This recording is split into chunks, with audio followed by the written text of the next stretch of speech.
Good morning, my name is Carla Perez and I'm with Movement Generation Justice and Ecology Project, and welcome to our first Earth Skills Training of the Year, Restoring Health, Childbirth, and Independence from Industrial Medicine. Thank you so much for being here. So, Movement Generation is an ecological justice organization. I know that's vague. We provide political education around our analysis of the economic and ecological crises of today. We believe that today's ecological crises are a result of an economic crisis. Really, that really the economy is what's in crisis. The mentality of ever-expanding growth on a planet with finite resources is not going to work out, right? So we're talking specifically about global, industrial, capitalist economic system that places unrealistic needs on the earth and unjust demands on entire populations of people, right? If this system actually, it depends literally on the extraction of raw materials from the earth for all things made for sale. And it also depends on the oppression of various populations to be the laborers that produce all of those things for sale. And people who are considered or treated as dispensable and displaced from their land in order to access those resources, right? This is the system that is dominant in the world today. There are many, many, many other forms of economy. They're small, they're contained, and they're threatened. But the global industrial capitalist economy is the dominant economy today, right? And as a result, we are experiencing multiple ecological crises that are not only scary in and amongst themselves, but they also pose the biggest threat to communities that are the most vulnerable, right? Communities that are victims of racism and poverty, land-based and poor communities, peoples that have lacked access to basic resources and services, and who have been historically marginalized.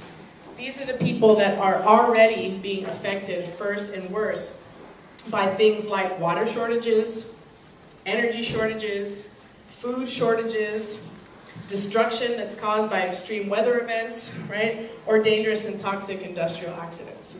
These are the people that are on the front line of both of those faces of the economic crisis, the social injustices and the ecological face of that crisis, right? And they receive the least resources when disaster does hit them, right? And these things take place. So in order to understand the overarching ecological crisis, because there's a lot of moving parts, it's pretty complex, you know, so we have made an attempt to break it down into a few different areas to make it digestible.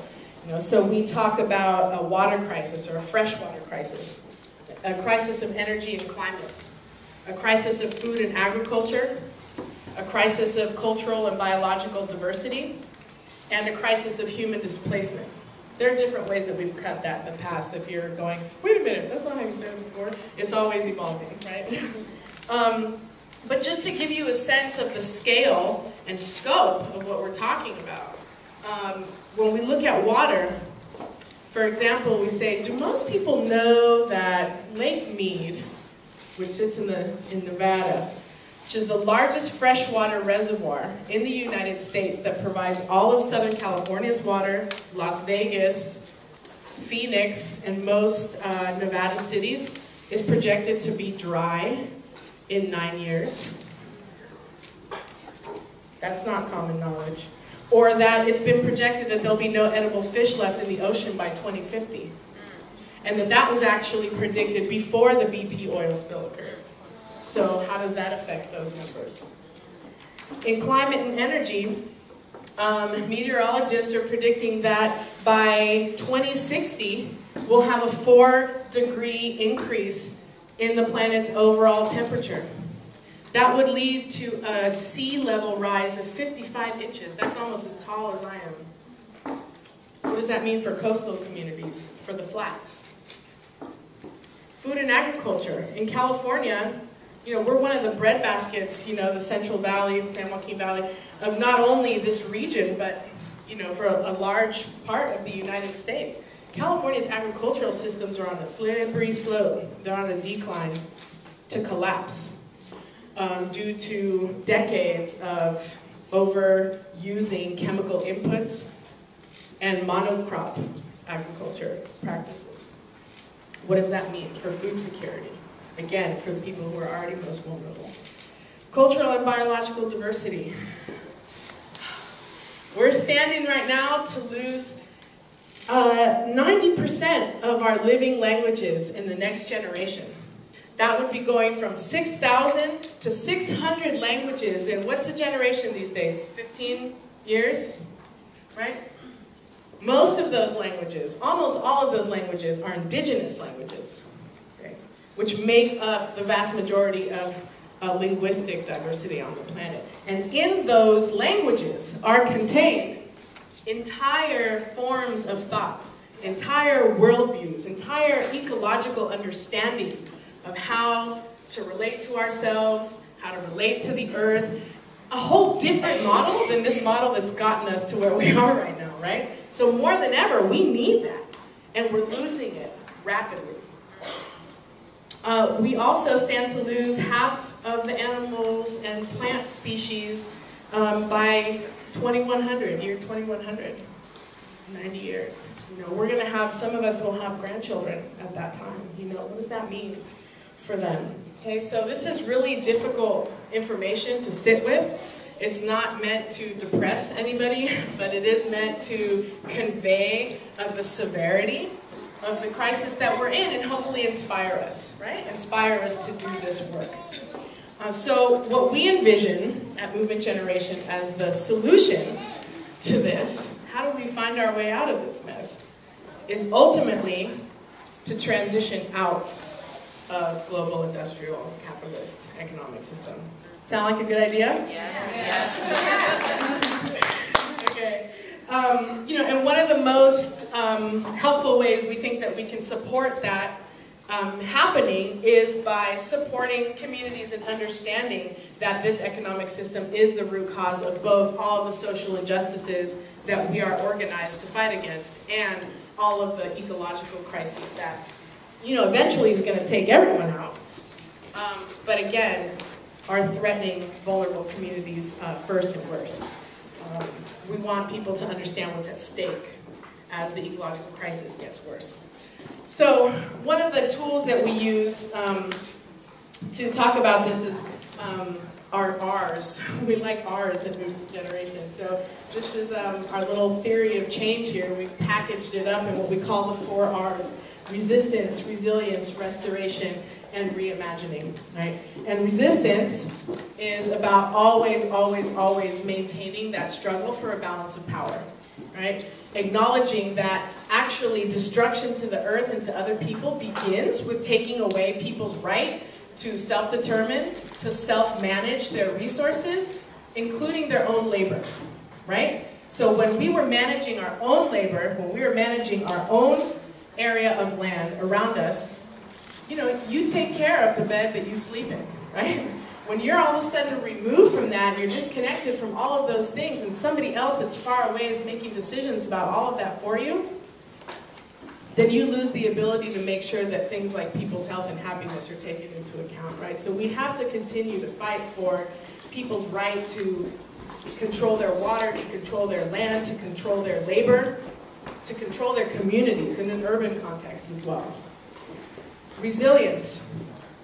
Resilience is a big buzzword these days, It's commonly understood as being able to bounce back from things, right? But we like to think that a resilient community can do more than bounce back, but it can actually move forward in a regenerative way, that it can be prosperous, that it can not only survive, but it can thrive, right? And I'll talk more specifically about resilience, but this is really about, this workshop here, the Earth Skills program, is part of our resilience work because it's about providing space and opportunity for people to reconnect with their own skills, with knowledge that is in them that needs to be brought back up to the surface, and with contact with the earth and with the resources that meet our basic needs, right? So that we can make a good life for ourselves. Resilience. Restoration. Restoration, these are all really related, right? But this is also what we're doing here today. This is about reconnecting, recultivating, recalling, reclaiming, remembering. Really, it's about remembering old and ancestral ways of thought. Ways of relating to ourselves, ways of relating to each other, ways of relating to the earth. Being able to understand interconnectedness again. Not just as an intellectual thought, but as like a vibration that moves through you. Like we all felt in the beginning with the opening, right? That's why I'm really glad that we were able to do that. You know, when we can feel it and it's part of our makeup, then we're there, right? It's not just an intellectual thought, but we have to live it in our bodies, right? And reimagining. Often the first barrier to any of this is right here, is the psychological barrier, because things have been so deeply, deeply ingrained in our minds since the time that we were born, since before we were born, right? Because they were ingrained in our parents, and sometimes our grandparents, depending, right, on our family history. And they were passed right along to us, and it's really hard sometimes not to think that somebody's bad off because it's their own fault, right?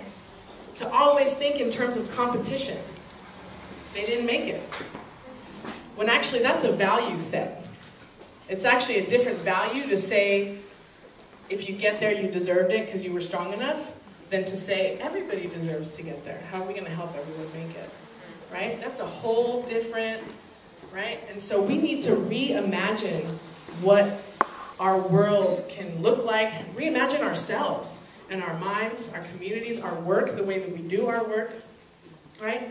So we want to create opportunities for folks to restore their relationship to the earth, to ancestral knowledge of the earth, to original instructions that peoples have received about how to live in harmony, right? That come from ethnic and cultural lineages, to restore their relationship to each other as allies and collaborators instead of competitors. No more getting by, no more getting ahead. It's time to get together.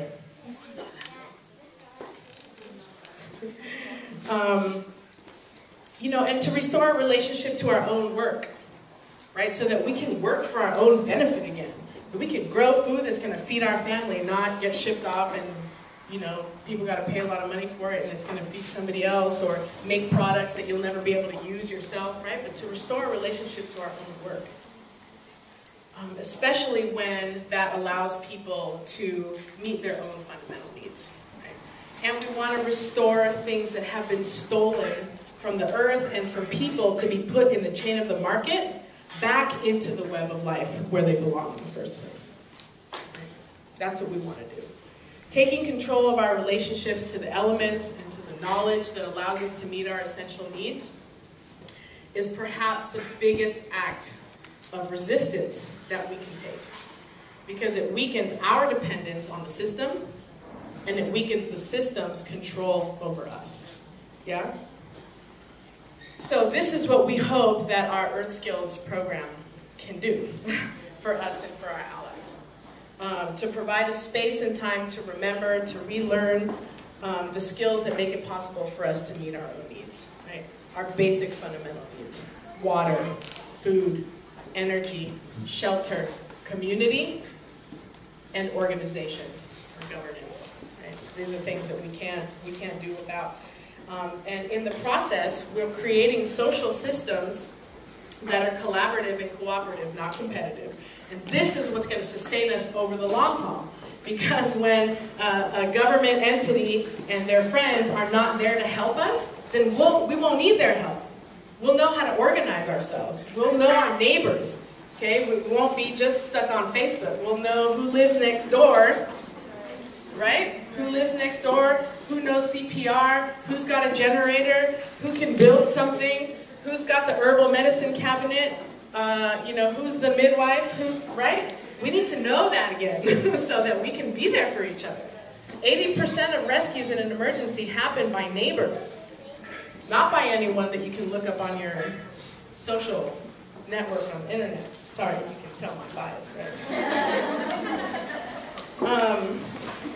So, you know, and when we have that, then we can make sure that, again, that our health and the Earth's health around us is taken into consideration, not the way that the economic system disregards those things right now, right? And so it's critical that we bring these opportunities to everyone, and especially to vulnerable communities, marginalized communities that have been impacted the most by the various forms of the crisis, right?